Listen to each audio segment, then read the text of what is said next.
أعوذ بالله من الشيطان الرجيم بسم الله الرحمن الرحيم رب اشرح لي صدري ويسر لي أمري واحلل عقدة من لساني يفقهوا قولي أعوذ بالله من الشيطان الرجيم بسم الله الرحمن الرحيم الحمد لله رب العالمين والصلاة والسلام على رسول الله وعلى آله وأصحابه أجمعين.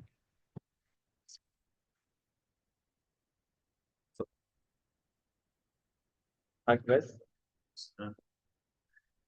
Excellent. So what we were speaking about was sometimes things in life might happen to you and you have no idea why, what the purpose of it is. Sometimes things in life get tough. We're just talking about the grave situation, subhanAllah, and your brother was so happy. He was like, man, subhanAllah, someone picked me up and went straight there. He would have been lost, bro, for like half an hour. Uber driver took him the wrong area, man. You hear his story actually fun. Your brother's story? Yeah, so he was working. And Muhammad Hassan called him and said, look, your hands are Yeah. 30 minutes. Yeah. So he left everything and he went. He left SubhanAllah. his Yeah. work. His brother was literally working in a shift. He heard about the passing away. He literally cancelled the shift, got an Uber driver to take him straight to the graveyard. SubhanAllah. No one does that, yeah? Why? But why would someone do that? Brother Faris, why would someone cancel work to go to There are a multiple burial? reasons. What's the Islamic benefit? There are multiple. First of all, from my brother's perspective, Muhammad Hassan's value, like the guy whose father-in-law died, is high. He is his mentor. So that relationship between the mentor and the mentee is really. Second of all, for death in general, for us going to a janazah, it reminds us of death. And death is the only reality that we know. So it's a beneficial reminder. Also, it's part of the sunnah that we actually go and we attend the janazah. SubhanAllah, when someone's right in that moment when they've passed away and they're being questioned in the grave, you need people to make supplication, to make dua for them. People who are righteous, making dua for them. In the time when you pass away, none of your friends, the boys on Snapchat that you kick back with, none of those guys are going to be there for you. You're by yourself. You're on your own. That's really. He wants to add No, add. Liam, add, bro. Say, there's a Sahih hadith that Abu Hurairah asked the Messenger of Allah sallallahu alaihi wasallam, what are the rights of a Muslim on his brother? And there are six, and the last one is to follow his bear when he dies. So to follow his funeral procession when he dies. Which is beautiful. It's absolutely beautiful. So the thing we're going to talk about today is this concept known as loving for your brother what you love for yourself. Now, you might have heard this hadith. This is a statement from the Prophet Muhammad ﷺ, which states that, لا يؤمن أحدكم حتى يحب لأخيه ما يحب لنفسه. Right? None of you truly believe until you love for your brother or sister what you love for yourself. None of you will ever truly believe. So what does that mean? Nowadays, we're in a society that is so riddled with jealousy. It's so riddled with people trying to take away what you've got. Let's say you've succeeded in something, or let's say you're getting good grades, you've got a nice car, you're getting good results, something's happening in your life. People, unfortunately, we're in a reality where people are literally out there to take that from you. Sometimes someone might ask you, are you ready for the exam? But they're not asking you if you're ready for the exam because they care about you. They're asking because they want to check, has he prepared and I haven't prepared? Should I feel jealous? Do you have a property? What's in your bank account? Oh, bro, you're working. People just are they're called hasudin. They're very prone to giving you evil eye. And you need to be very careful who you speak to and who you share your information with. Like Ahmad, you need to be very careful who you share your information with. Because someone can only stab you if they know about you. If they don't know anything about your private life, can someone really affect you? If I don't know anything about you, how can I affect you? But imagine I knew everything about you. What worries you, what gets you anxious, what you like, what you don't like, what triggers you. Then we can create a manipulation story. So that's what people do. They can only affect you if they know about you, and they can only affect you if they know about you as well. And the Prophet ﷺ says, "As-sahib sahib," right? The friend can literally pull you in a way that can take you down the wrong path. Just one friend, one conversation, literally one exposure to a bad environment. It's very, very hard to find good quality brothers. Very, very difficult. Does anyone disagree with that? Very hard. Some people, they might act like they're helping you, but they're only helping you because there's a reason why they want to help you. For example, let's say You want to get married to a certain family, and now all of a sudden they're paying for you, they're doing things for you, they're treating you well. But the moment it doesn't work out, they no longer want to help in any way, shape, or form. So it's all contingent. They want to help you only because you are trying to get married in the family, not for the sake of Allah, not for the sake of God. And that's a very big problem. Does that make sense? Number two. So that's the number one. Someone might only help you they won't help you for the sake of Allah. Number two, some people, for example, they might shout you food and they'll count it on like their list. All right, I got him food 2 times. Why didn't he get me food the next time? So they've got like a tally of all the good things they've done for you, and then they hold it and they hold you accountable for it. Don't be that person. Don't be that person that does good and then you register it in your notebook. So you have like a list. And then anytime someone does something wrong, you use that against them. Akshay, how are you? Thank you for coming, man. We're just talking about how like you never want to have like some people that help you and then they note it down on their list of things that they've done for you. Would you want to get help from someone that does that? No way. It's petty, yeah? No way. Imagine you know this person's helping me, but they're never forgetting it. And it's always going to be in their mind. Or for example, let's say there's a charity organization you want to donate to or something, and the person gives, but you can tell this person's never going to forget it. They're going to want to return the favor. Don't surround yourself with people like that. Don't surround yourself with people who ask you, what result did you get in the test? And their eyes are glittering. Oh man, what did you get, bro? What did you get in the quiz, bro? Bro, you were studying, yeah? Yeah, that's true. You studied? Yeah. Even in the evening? See the eyes, bro, they're like, what? Yeah. Do not ever hang out with people like that. They'll literally destroy your life, bro. Does that make sense? One poisonous person can destroy you and literally ruin everything. Does that make sense? So, boys, be very careful who you spend time with. And one of the hardest things to ever do is to love for your brother what you love for yourself. Let's say you're hungry, you're really, really hungry, you want to eat food. But one of your other brothers also, you realize they haven't eaten food as well. Who takes the meal, you or them? Tough question. Half it. Innovation, yeah? Half it. Okay, I'll have half, you have half. Does that make sense? Let's say your friend is in a tough financial situation. They have to go pay for a surgery for their parents. And you can help. But nah, bro, I got to get a deposit on a house, you know? Is that being a true friend? Are you a true friend if you're not actually sacrificing from what you love? Because the Prophet ﷺ says, love for your brother what you love for yourself. So some people, they try to find the loophole, yeah? All right, I'll donate t-shirts that I don't want to use and I don't love and I don't care about it anyways. I would have burnt it. Who cares about it? I'll give you that. Technically, I'm helping out. But is that really the highest level of helping? The highest level of helping, Sadan? Just to add to what you were saying earlier, the person talked about consciously. He says, where he emphasizes the importance of giving charity without the feel right and praise or reward. He states that for giving a fault, let it be charity followed by verse also highlights that true charity should be done sincerely and without expectations of anything.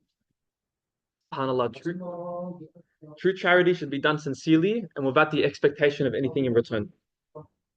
SubhanAllah. The brother that passed away, Ibrahim Yunus's father, when we were at the graveyard and we were speaking about him, Brother Muhammad Hassan, he's mashallah very involved in the Perth community, mashallah a leader down there. He was telling me about the uncle who passed away, and he's like, this person was so generous. He's like, 1 week before he passed away, they were having a conversation, and in his pocket, when no one was looking, he just slid a few hundred in his pocket. He's like, can you just give it and like donate it to the school that's being built? But it's like a discreet thing. Like, here you go. Like, not in front of everyone, brothers, I'm going to donate $300, all right? Do you guys understand that? It was like a very discreet thing. While they're just standing on the balcony, put it in his pocket, please just donate it. He was that type of person.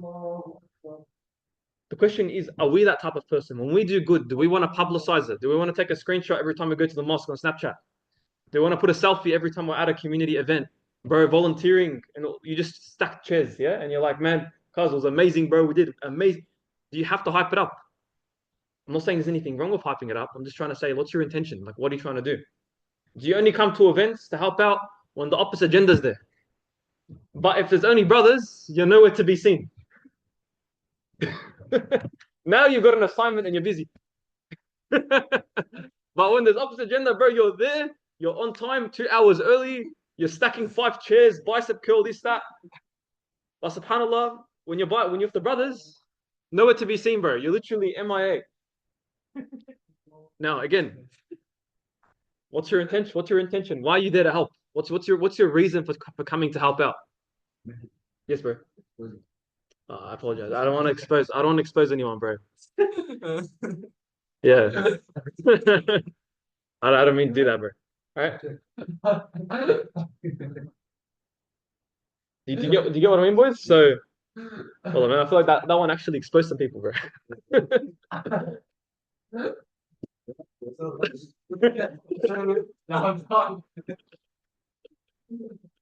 Alhamdulillah, man.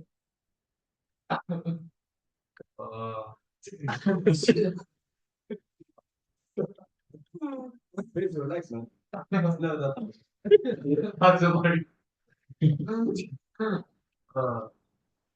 That one hit deep. So, subhanallah, man. What's your intention when you're doing things? Like, why are you there? What's your reason for coming to help? Why, guys? Yeah, has anyone already put it on the story? The Snapchat, like just being very careful what your intention is. Wallah, trying to help people for the sake of Allah is one of the most difficult things. And trust me, you only start to feel it when you actually have responsibilities in your life. As a uni student and you just got assignments, your life's pretty chill, right? You have an assignment, you've got 6 weeks to get it done. You can do it whenever you want, however you want. You're gaming and you're kicking back with the boys.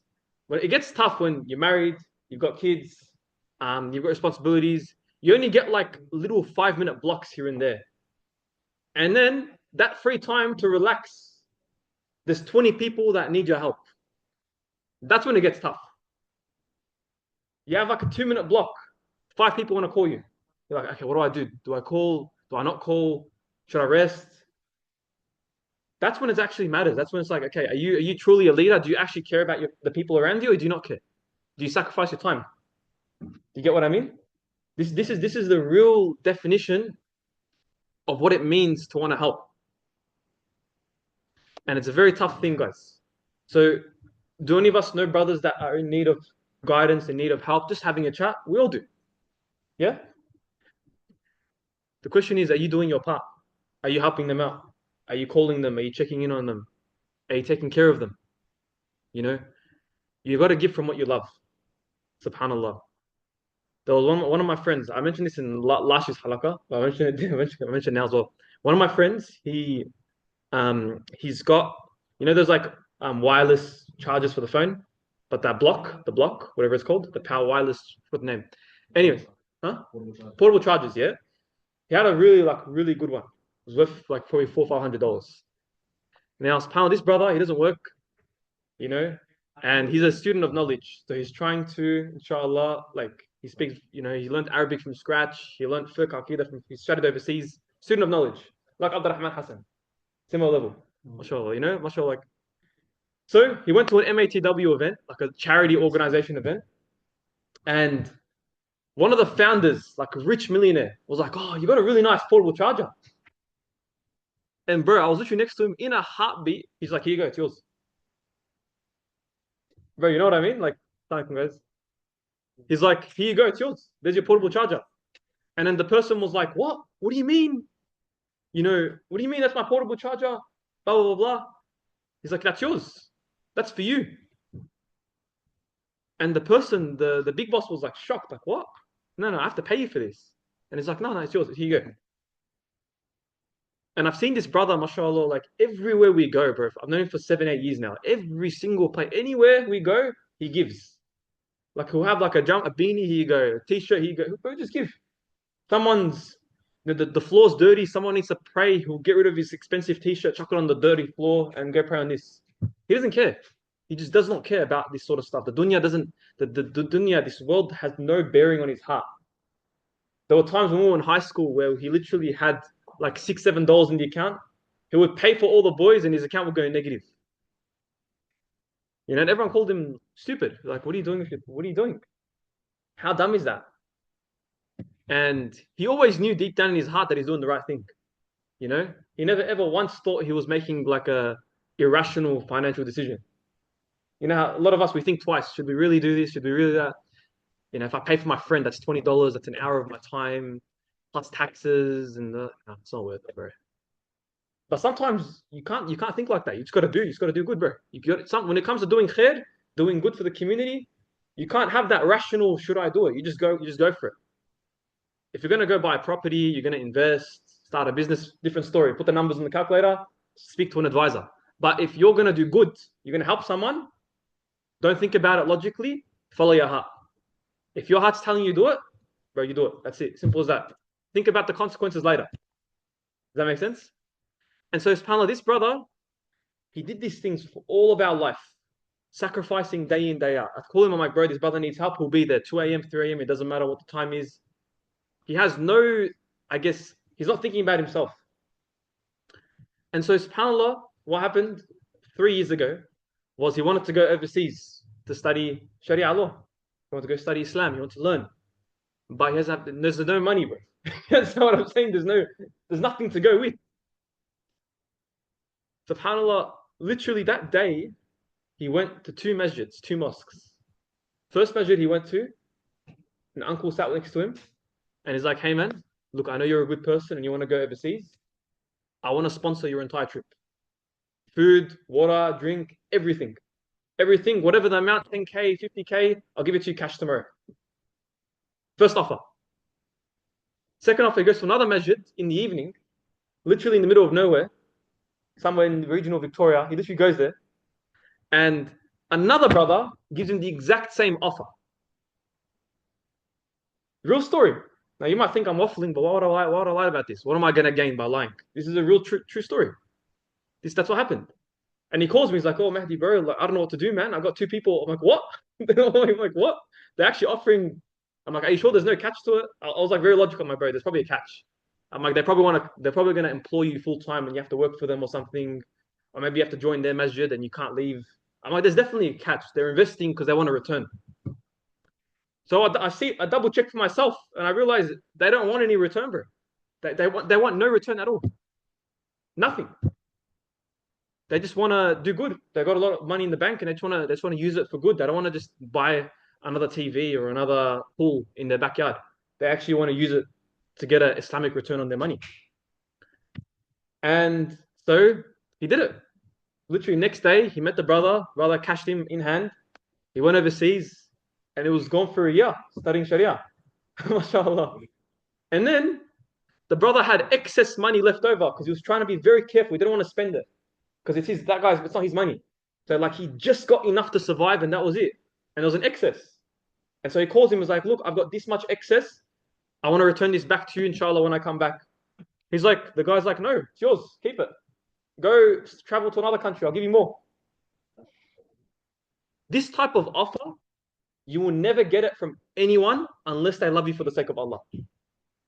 If you go to anyone that does not love you for the sake of Allah, there's always a catch, bro. There's always a catch. You might not know the catch, but there's always something deep down. In the future, he'll pay me back. In the future, this will happen. I'll increase the relationship. So if I need anything from him in the future, does that make sense? There's always something that people want back. You know, like small example, like for me, alhamdulillah, Allah's blessed me with, inshallah, being a lawyer soon.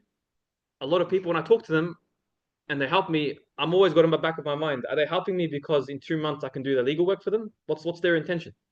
Like what's going on in their mind? What's the actual reason why they're helping? And then I give it a bit of time, and then they start mentioning it offhandedly. By the way, brother, we've got 5 different legal suits, 5 different suits, 5 different legal cases. These are worth over $500,000. Obviously, brother, if you can help us out, then I'm like, okay, that's what it was. Yeah. And then I've had other people in my life where they haven't mentioned anything about that till today. They need help with legal advice. They literally pay me for it. Obviously, I don't accept it, but they actually pay. I'm like, okay, this person actually genuinely wants my best interest. He's not trying to use me. You get what I mean? You got to be very careful. That offer of someone just giving you that amount, you're not going to get that anywhere, bro. Anywhere in the world. And so, subhanAllah, this brother, he's given from everything that he's got. Yeah, Allah keeps giving him back more. And from every angle. He has something called tawakkul. which in English translates to reliance on God, reliance on Allah. Having that reliance, knowing full well that Allah will take care of me, I don't have to worry. You know how sometimes we're too worried. What am I going to do after the exam? How am I going to study? What time am I going to wake up? What am I going to do? When you have tawakkul, you don't need to worry about that. You know, as long as you do the right things, it will all get taken care of. You're driving in the cemetery lost, it'll be fine. There's a reason why. Perhaps brother. Right? Or for example, there's always that, you have that mindset that it will all be okay. Sometimes, bro, it's crazy. I'll be in back-to-back meetings online. I've got to pick someone up. This happens. There's this emergency. Another brother needs advice. And it's all, I have to do it all in the same 2 hours. Tawakkul, reliance on God, it will get sorted out. The meeting, there's a little gap you can use to make that phone call. You can go quickly on a drive, come back, it's all sorted out. You know? Right, Isa? Bro. So it's all about what? It's all about having tawakkul and having reliance in Allah subhanahu wa ta'ala. There are some people who care about their time too much. So for example, let's say I've organized a meeting with one of your brothers and we agree 2 p.m. you got to come. 2 p.m. happens, you're not there in the meeting. How you know if someone's sincere or not is how they respond. So the person who's like, the character's not that good, they'll be like, bro, I waited 45 minutes for you. Why didn't you come? I don't care what your excuse is. I was outside your house for 25 minutes. Why were you in the shower? Someone who cares about you for the sake of Allah will be like, look, bro, I understand that you were late, man. Let's go. Let's continue. After the meeting, then have a nice chat about respecting time. I appreciate you, bro. You know, just make sure. And it will actually, the message will actually get through to the guy and he will actually change. The other person who gets angry, they're like, oh, my parents get angry. Everyone gets angry. And, you know, that's life, man. I'm just late. That's just how I am. You can't actually solve the problem. If you love someone for the sake of Allah, even the way you give them advice will be different. You might really want to hammer someone, bro, but you got to hold back. You know, sometimes have you been in that situation? You really want to, just don't do it.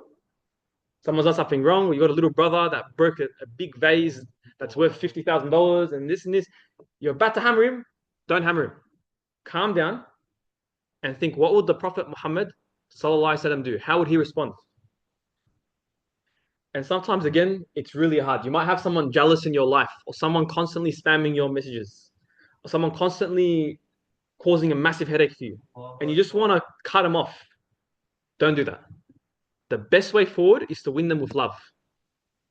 If I can leave you with one thing, it's not what I'm leaving you with, what the Prophet ﷺ leaves you with. It's that you need to treat people in a way where you love them for the sake of Allah, where you truly, truly care about them.